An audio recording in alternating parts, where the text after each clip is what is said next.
Melatonina. Ce este melatonina? Melatonina este un hormon natural stimulat de lumină și inhibat de întuneric, care are rolul de a regla ritmul circadian, așa zisul ceas biologic, care ne face să dormim noaptea și să fim treji ziua. Epifiza sau glanda pineală face parte din categoria organelor fotoreceptoare. Principalul hormon sintetizat de epifiză este melatonina. La mamifere, semnalul fotoperiodic este perceput prin retină, care transmite, prin intermediul nucleului suprachiasmatic al hipotalamusului, semnalul fotonic la glanda pineală, care transformă acest semnal luminos într-un semnal endocrin, sinteza și secreția de melatonină. La toate mamiferele, atât la cele cu activitate de zi, cât și la cele nocturne, melatonina este sintetizată numai în timpul nopții de către glanda pineală, fiind un mesager neuroendocrin al efectului fotoperioadei, permițând ca animalele să perceapă durata nopții și a zilei. Secreția este pulsatilă.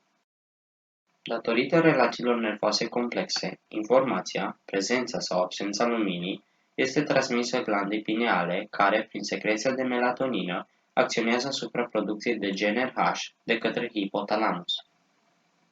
GnRH-ul stimulează atât sinteza cât și eliberarea gonadotropinelor adenohipofizare, LH și FSH. Dar principalul efect biologic al GnRH-ului constă în controlul eliberării gonadotropinelor adenohipofizare. La ambele sexe, principalele efecte biologice ale gonadotropinelor constau în controlul gametogenezei și steroidogenezei. La femele, FSH-ul sau hormonul de stimulare foliculară stimulează dezvoltarea foliculelor ovarieni, iar LH-ul sau hormonul de luteinizare stimulează ovulația și evoluția corpului galben. La masculi, FSH-ul stimulează celulele sertorii care produc proteina de legare a androgenilor, iar LH-ul stimulează celulele interstițiale Leydig, acestea producând testosteron. Acești doi produși se unesc și formează lichidul seminal. Melatonina intervine în modularea funcției de reproducere la toate vertebratele, corelând-o cu condițiile climatice. În anumite condiții și la anumite specii, melatonina poate avea efecte antigonadotrope la cabaline, păsări, hamsteri și mamifere sălbatice, dar și progonadotrope la caprine și ovine.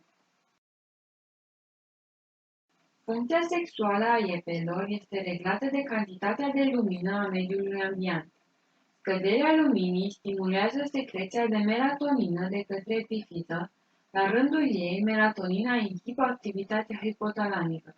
Cantitatea de GnRH descrește și, ca urmare, și cantitatea de gonadotropine. Ciclul sexual se întrerupe de regulă în perioada octombrie-decembrie. La aproximativ 15% dintre iepe, ciclul sexual continuă tot timpul anului.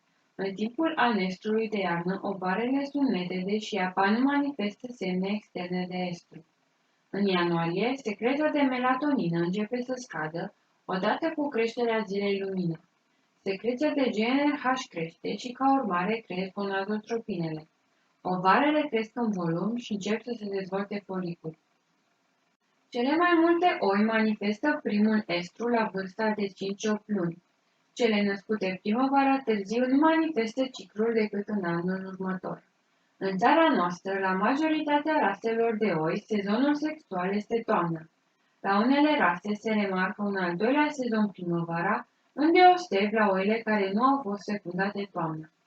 Ciclul sexual la majoritatea oilor durează 16-17 zile, iar durata estrului este de 1-2 zile.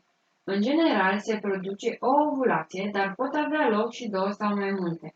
Majoritatea oilor din țara noastră manifestă primele călduri după fătare la 4-5 luni sau la 6-8 luni în funcție de rasă. Capra face parte din animalele poliestrice. Femelele tinere, hrănite corespunzător, ating maturitatea sexuală la vârsta de 6-8 luni, când pot fi date la nuntă. Sezonul de reproducție la capră este mai evident în lunile august-septembrie. Perioada ciclului estral este de 17-23 de zile. Din punct de vedere clinic, ciclul sexual la capră se aseamănă cu cel de schizaoaie. Căldurile și libidoul sunt mai accentuate decât la oaie. Estrul durează 2-3 zile, cu manifestarea mai intensă în ultimele 12-24 de ore.